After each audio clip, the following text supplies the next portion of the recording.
In this video, I'll be showing you how to add emoji keyboard on iPhone. It's a very simple method, so if you find this video helpful, be sure to drop a like and subscribe. Anyways, getting into it, to add the emoji keyboard, all you got to do is go over to your settings application, which by the way, this works on literally any iPhone you have. Go down over to general, then scroll down and select keyboard, which is going to be towards the bottom. When you select it, tap keyboards at the very top once you're in the keyboard section. Then you're going to see add new keyboard.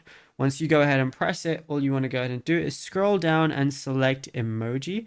So all you want to do is just go to E and it's going to be right here. Now, the reason it's not here for me is because I already have it right there. When you go ahead and click on it, you can have it as one of the settings, and then you can even go ahead and change any of these different settings if you want to go ahead and do that as well.